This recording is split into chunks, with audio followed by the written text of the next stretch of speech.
Have you ever gotten a call in the middle of the night and just known your life was about to change forever?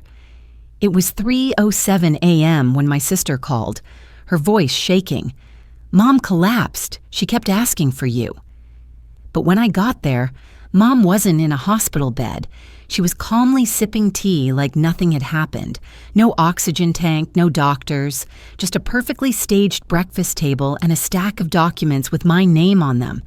That's when it hit me. They didn't need me. They needed my signature. I'm Isabel Whitmore, the sole legal heir to a legacy they can't touch without me.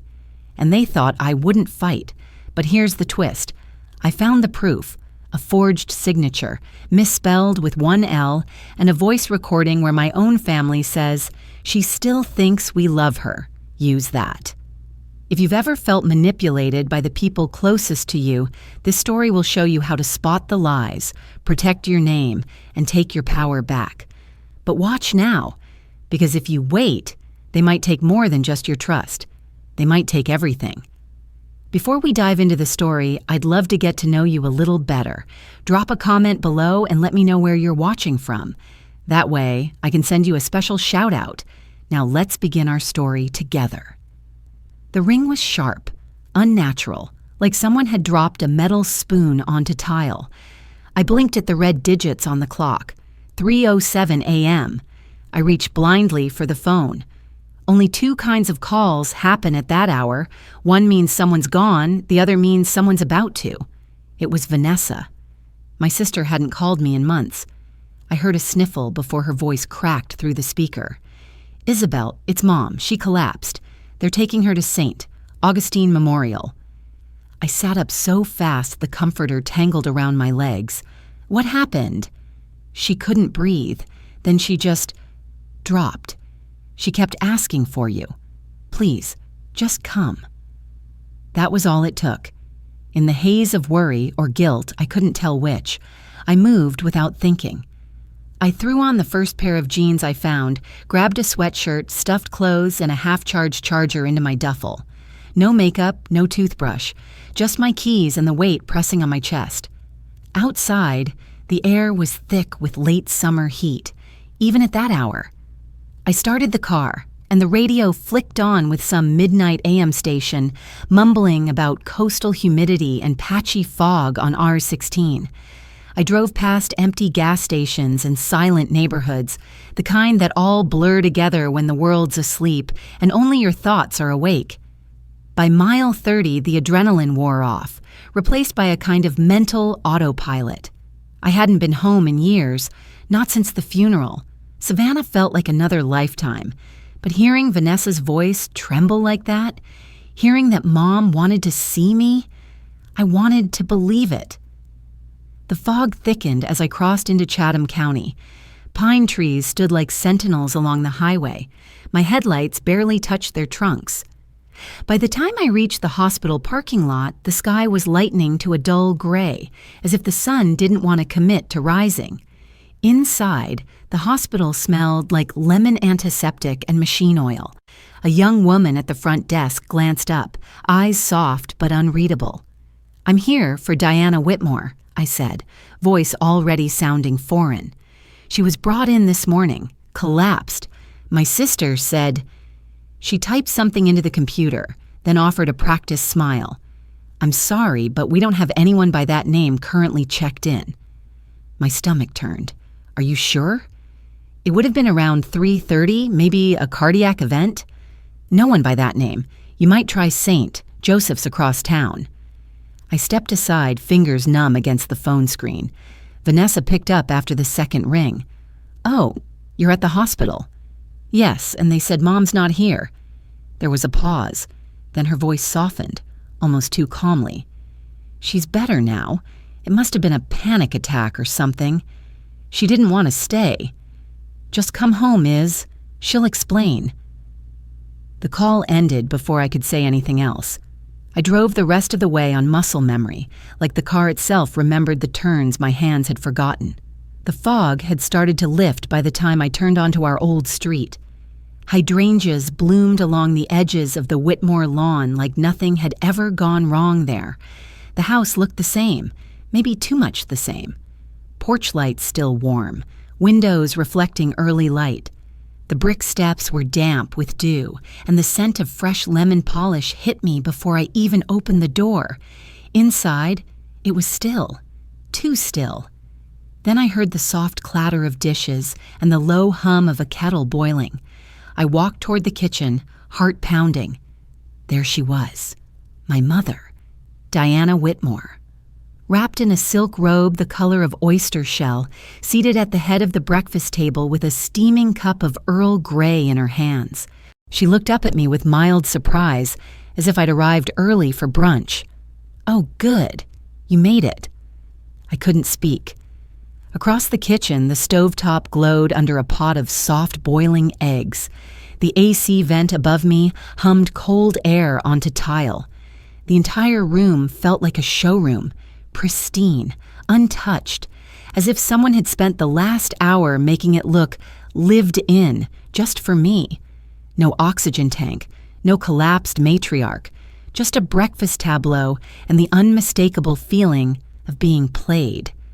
Vanessa breezed in moments later, barefoot, smiling. "I figured you'd be hungry. Coffee?" She didn't wait for an answer, just poured it, cream already swirled in, the way I used to take it in college. She handed me the mug like it was peace offering. I stood for a long second, mug in hand, trying to make sense of the performance around me.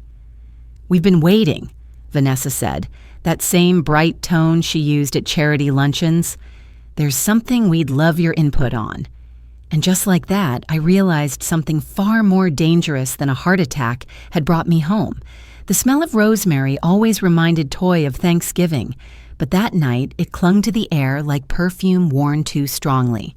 I stood just outside the dining room, one hand still curled around the coffee mug Vanessa had given me, staring at the table set like we were about to welcome an ambassador. The china was heirloom, the kind with delicate blue vines winding across the rim, and the table itself stretched farther than I remembered. There were fresh flowers in a vase so perfect I could see my distorted reflection in the petals. Vanessa waved me over, motioning to the only empty chair. It was near the far end where the server used to stand. My usual seat, the one between Aunt Libby and the sideboard Grandpa used to bang his cane against, was already taken. "Is this mine?" I asked. Diana looked up from slicing her lamb, her tone as smooth as ever. "That one's for guests. But I suppose you won't mind just for tonight?" I took the chair. It was firm, cool, and placed just slightly out of the main conversational arc. The message was quiet but clear. I was adjacent, included but no longer central. Dinner began with light talk, property updates, a niece starting her freshman year, someone's neighbor winning a golf tournament. I nodded at the appropriate moments, offered faint smiles, but mostly I just listened. The family around me laughed a little too easily, passed dishes a little too politely. I watched Diana fold her napkin just so after every sip of wine. I noticed how Vanessa's eyes flicked toward me each time someone mentioned change or the future. The lamb was cooked perfectly, carrots roasted to a honeyed sheen. Even the mashed potatoes were whipped just enough. It wasn't a welcome meal. It was a performance. Then came the toast. Diana lifted her glass. "To legacy," she said, her voice low and resonant, "and to the quiet strength of staying united even when seasons shift." Vanessa chimed in, her tone sweet and airy. "And to new beginnings, especially the kind that honor our family's future." There was a round of gentle clinking, a few murmured hears. That's when I noticed him. Seated beside Charles was a man I didn't recognize right away, younger than most at the table, his suit dark and fitted, his expression neutral. He hadn't spoken much, but the moment Diana finished her toast, he reached into a slim leather briefcase. "Isabel," he said with a smile just short of genuine. "I'm Graham Ellis. I help manage your grandfather's estate. Nothing urgent tonight, I promise. Just some paperwork we've been aligning ahead of the transition." He slid a manila folder across the table toward me. His fingers didn't linger, but Vanessa's eyes did. I opened it slowly. Inside, printed copies of what looked like financial restructuring documents.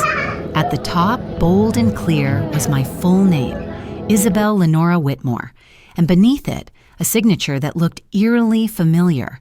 I didn't react right away. My fork hovered over my plate.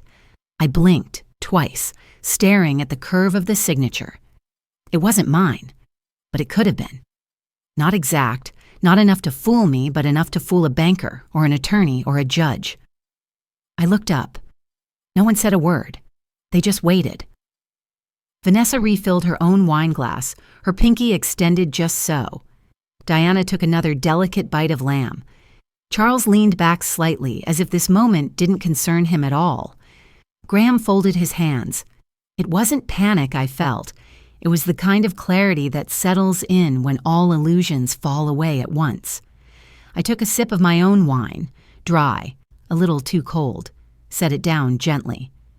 "Out of curiosity," I said, my voice even, "who dropped this at the bank?" The scrape of a knife against a plate rang a second too long. Diana's smile flickered, then returned. Vanessa tilted her head as if the question were too complex to follow. No one answered. That was all I needed to know. I let the folder rest on the table beside my plate. Didn't touch it again. For the rest of the meal, I nodded politely. I passed the rolls. I complimented the carrots. But inside, a different kind of movement had begun. Not fear, not even anger. Just the soft, unmistakable sound of a door unlocking. And somewhere behind their well-lit eyes, I wondered if they noticed I'd already stepped through it. The kitchen smelled like yesterday's rosemary and cold biscuits. I stood by the sink, fingers tracing the rim of a chipped teacup someone had left behind. Outside, the sky sagged under low clouds. One of those mornings where the sun couldn't be bothered. I hadn't slept much, just floated above the mattress, thoughts looping like a low hum in the walls. That folder, that signature, close, so close. But not mine. Down the hall I heard footsteps, slow, deliberate. "Morning," came Graham's voice from the sunroom. He wore the same suit as last night, just without the tie. "Didn't want to startle you. Thought we could finish what we started." He gestured toward a fresh folder laid out on the wicker table. His tone was even, pleasant, too pleasant. "Let's just tidy this up before your birthday," he added with a smile that never reached his eyes. I said nothing, just nodded, walked past, and climbed the stairs. In the guest room, I found the manila folder from last night still on the dresser. I opened it again. The papers looked more formal in the daylight. Each page had a fine watermark, faint gray lines forming the outline of the Whitmore crest. I turned to the last page, my name printed bold, then signed below, and there it was. I had missed it before in the dim dining room, but now, lit by a square of pale morning light, it was clear. Isabel spelled with a single L. I stared at it. I'd been correcting that spelling since the 3rd grade. The signature itself was fluid, convincing, but whoever had written it hadn't known me well enough to get my name right. My hand went cold. I snapped a picture, making sure to catch the corner with the watermark, then another. Then I flipped through the other pages, capturing each one in the same soft light. Quiet proof. Just as I backed up the images to a Dropbox folder I hadn't opened in years, my phone buzzed, a Savannah number I didn't recognize. "Hello," I answered. "Hi, this is Layla from Atlantic First Bank," the voice said. Polite, efficient. "You'd left a message regarding an account filing under Isabel Whitmore?" "Yes." I sat down slowly. "Can you tell me if anything's been submitted in my name in the past week?" A pause. "Actually, yes," she said. "We have documents dated last Thursday concerning a trust restructuring. It appears notarized and processed." My throat tightened. "Was it submitted in person?" She hesitated again. "Initials on file say GE. That may correspond to your estate representative." I closed my eyes.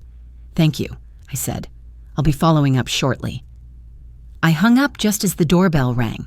I heard muffled voices downstairs, the creak of the foyer floorboards, then a familiar sound, rubber-soled shoes on hardwood, moving with quiet authority. Naomi Fields appeared in the doorway, balancing a warm peach cobbler in both hands. "I figured you hadn't eaten anything real," she said gently. She hadn't changed much. Hair grayer, maybe, pulled into the same tidy bun. She wore a simple navy cardigan and carried a canvas tote over one shoulder. I stood to hug her, and for the first time in 2 days, something inside me exhaled.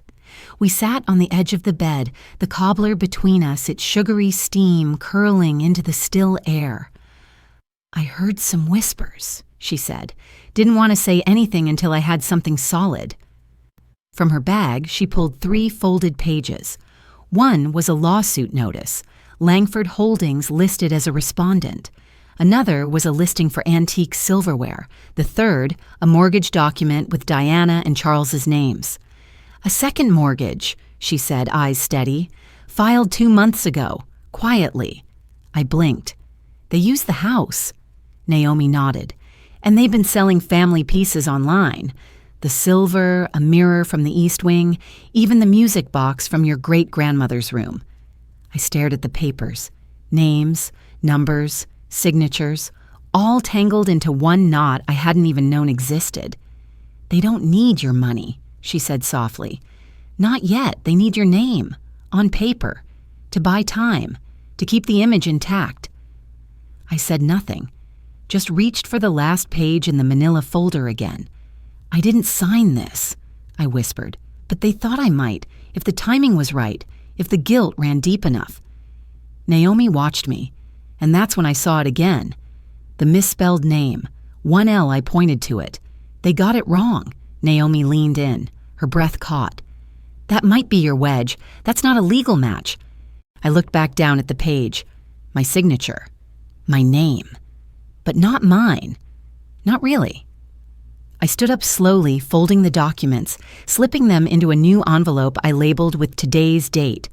Then I pulled out my old laptop, connected to the guest room's flickering Wi-Fi, and uploaded everything to the cloud. Secure, dated, backed up.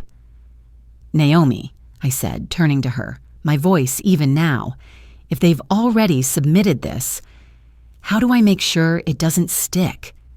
She looked at me, quiet for a long moment. Then she reached into her tote and pulled out a small notepad. "First, we make a list," she said, "of everything that belongs to you. Then we make sure the law remembers what they wanted you to forget." By 5 o'clock, the Whitmore garden was a painting. Peach linen napkins, silver platters, and magnolia blossoms tucked into porcelain vases that looked older than most of the guests. The sign near the patio read, "Summer's Last Toast," in Vanessa's looping gold calligraphy.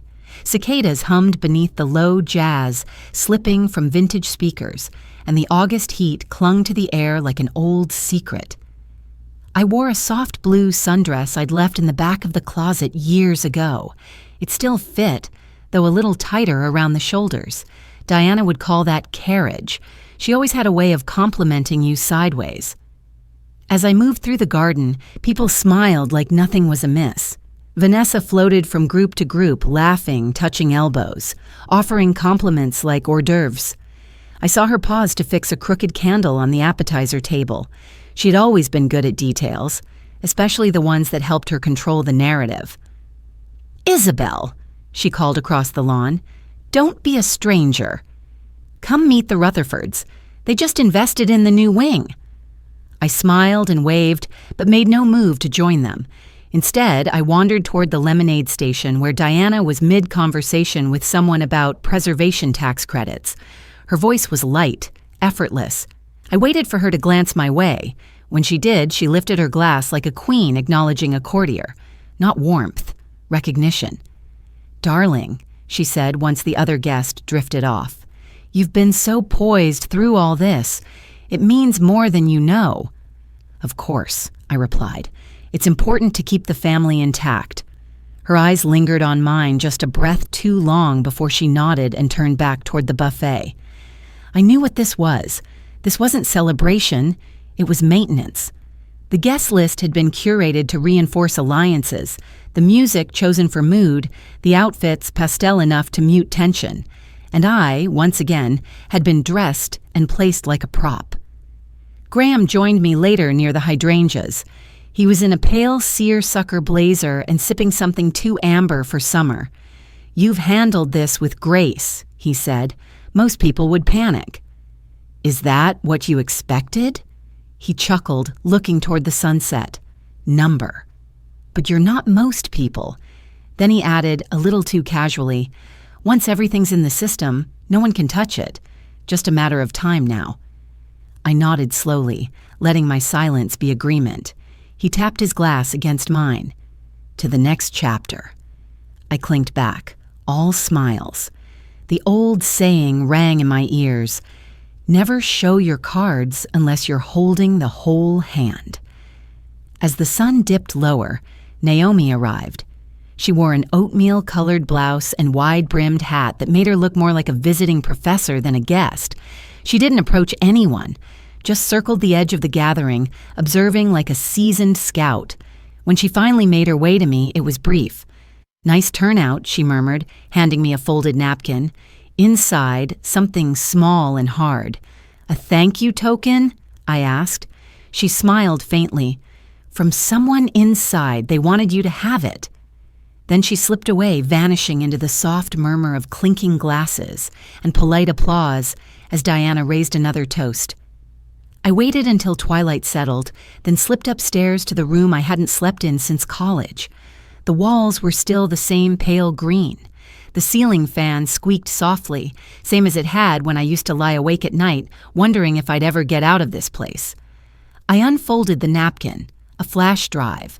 My old laptop hummed to life slower than I remembered. I plugged the drive in, fingers steady now, not shaking like the night before. The audio started mid-sentence, a low scrape of a chair, the clink of china. Vanessa's voice first. "She won't fight. She still thinks we love her." Then Diana. "Then use that." "It's all we have left." The silence that followed said more than the words. I let the clip play twice, 3 times.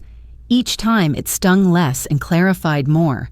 They hadn't just assumed I'd stay quiet. They'd counted on it. They'd built this entire maneuver on the assumption that my need to belong would outweigh my sense of truth. They were wrong. As the final notes of the audio faded, I leaned back into the headboard, staring at the blades of the ceiling fan as they moved slowly overhead. The light outside had dimmed to gray, and the garden below was quiet now. The last of the guests were probably heading home with leftover tea cakes and vague impressions of a charming evening. I whispered into the stillness of the room, "Then I'll let them think I do." There's something dangerous about a perfectly set table, the kind of danger that wears pearls, not daggers. They called it brunch, but it felt like a stage. The long table stretched across the back porch, its surface gleaming with silver cutlery and monogram napkins folded into tight triangles. Biscuits rested in a linen-lined basket, steam barely rising from them now. The fruit had been chilled, sliced just thin enough to show care, but not too thin to look desperate. And the camera, subtle, black, standing tall on its tripod, faced us with quiet intent. "For posterity," Graham had said with that lawyerly tone that always came with a soft chuckle, like everything was already under control. I didn't smile. Vanessa, on the other hand, was practically glowing. Her dress was a pale coral linen that matched the roses on the table. She greeted me with a kiss on the cheek and an extra sparkle in her eye. "You look rested," she said as she adjusted her glass. "Amazing what a little homecoming can do." I took my seat, one of the center chairs between Charles and Graham. Diana sat at the head, spine straight, her pearl earrings catching the early light. Charles looked like he wanted to disappear behind his coffee cup. His hand trembled just slightly when he lifted it. There were no second chances in this family, only carefully orchestrated do-overs. Graham began the proceedings like a man narrating his own promotion. He opened a thick folder filled with color-coded tabs and cleared his throat. His voice had that polished southern lilt that made everything sound friendlier than it was. "As of next quarter," he began, "the Whitmore Trust will undergo a formal consolidation, bringing together property holdings, investment portfolios, and pending interests under the new Family Development umbrella. This ensures streamlined disbursement, greater asset protection, and, most importantly, strategic positioning for long-term stability." He flipped a page and continued. "And thanks to Isabel's signed consent, we're able to move forward efficiently." At that moment, Vanessa raised her glass. "To Isabel," she said, her voice syrupy sweet, "for finally coming around. It takes courage to do what's right." Everyone lifted their glasses. Diana nodded approvingly. Charles made a vague, clinking gesture. I didn't drink. Instead, I reached slowly to my side and pulled a slim folder from my tote bag, pale blue, clasped with a simple gold tab. I placed it on the table in front of Graham. "This isn't mine," I said evenly, nodding toward his folder. "But this is. Dear friend, what would you do if you were in my shoes? I bet you can't guess what's coming next.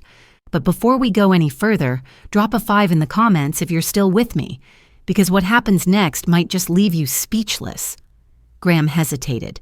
The camera whirred softly as it adjusted focus. He opened the folder and the light air around the table shifted. First page, an injunction from Judge Carter in Chatham County, marked with a court seal. Second page, a notarized affidavit from me, dated and signed in front of a state witness, stating I had never authorized, signed, or consented to the restructuring of the trust. Graham's eyes darted down the page. Charles leaned in slowly. Vanessa didn't move. Diana continued buttering a biscuit, but the knife paused a second longer than necessary. I reached again into my bag and pulled out a compact, Bluetooth speaker. I placed it in the center of the table and tapped the power button. A soft beep. Then I pressed play. The porch filled with quiet crackle, then 2 familiar voices. Vanessa, clear and unbothered. She won't fight. She still thinks we love her. Then Diana, her voice silk and steel. Then use that. It's all we have left. No one spoke. The sound of a bird chirping in the tree line somehow made it worse. Naomi appeared on the steps then, her flats silent against the painted wood. She carried nothing but presents. Just her, standing tall in pale gray slacks and a blouse the color of stone. She didn't wait for permission. She just looked at them all and said, "You said she wouldn't fight." She stepped onto the porch fully. She just did. The cicadas shrieked faintly in the hedges. The camera blinked red, still recording. Graham shuffled the folder shut, lips pressed into a line. Diana placed her knife gently on the plate, her hand steady, but her nostrils flared. Then came the first buzz. A phone, then another. Charles checked his pocket, muttering, "Oh no." Vanessa's glass hovered midair. She looked at me, eyes narrowed, voice sharpened by disbelief. "You recorded us." I didn't blink. "No." I let the pause hang, long enough for all of them to sit with it. "Your housemaid did." A ripple. Diana blinked once visibly. "Funny," I continued, "what people catch when you stop looking at them, when you stop treating them like they matter." Vanessa's jaw tensed. Graham closed the folder too quickly, the paper edge catching slightly. Charles set his phone down with a soft clack and leaned back, sighing like a man who just remembered where the edge of the cliff was. Diana said nothing, but her lips had lost their color. I sat back, folded my hands in my lap, and waited. Let them scramble. Let them feel what it was like to sit in silence and not be sure who held the power. They had counted on obedience. They had banked on the idea that I still needed their approval more than I needed the truth. But now, the record showed otherwise. And for the first time, I wasn't seated at the table because they gave me a spot. I was here because I'd built my own. 1 week later, Savannah felt different. Or maybe I did. The heat had broken just enough to let the wind breathe again. I parked on the edge of the old cemetery and walked the winding path toward the Langford plot, now quiet under an overcast sky. Dusk hung low, turning the air a soft blue. Spanish moss dipped from the trees in heavy curtains, and the stone path beneath my shoes crunched faintly with dried leaves. I carried nothing with me but a small velvet box in one hand and a memory in the other. When I reached the headstone, simple granite, clean lines, no embellishments, I crouched slowly. My grandfather's name was etched with quiet dignity. Below it, one line: "Build with truth." I opened the box. Inside lay the bracelet, the original, the one he gave me when I was 13, back when all I wanted was to matter to someone without having to prove it. I'd worn it through college interviews, gallery rejections, and long nights in Atlanta when I wasn't sure if art or family would leave me lonelier. Now, I didn't need it as armor. I rested the bracelet gently against the base of the stone. "You knew," I said. "You always knew they'd try to twist what you built." My voice didn't break. Not anymore. Grief had already done its work. "I didn't want the money," I whispered. "I just wanted to stop feeling like I owed them my silence." Wind moved through the trees above like a low exhale. "You tried to make me a signature," I said, quieter now. "But I remembered I was a story." I stood, brushing dust from my knees, and took one last look at the grave. Not in mourning, not even in finality. Just acknowledgement. The next morning, back in Atlanta, my apartment welcomed me with stillness, the kind I hadn't known how to value before. I made coffee slowly, grounding myself in the scent. My plants, neglected but stubborn, had survived the absence. The light came in, slanted through the blinds, catching the dust in the air like snow suspended mid-fall. I opened my laptop to check emails, not expecting anything urgent. But one subject line stopped me. Rooted Futures Collective. Invitation I clicked. "Isabel, we saw your story. Thank you for the clarity, the quiet power of how you chose to speak. We're beginning a new art and memory project about truth, reclamation, and legacy. Would you be interested in contributing? Voice, image, or both?" The message was simple. No pressure, no flourish, just an invitation.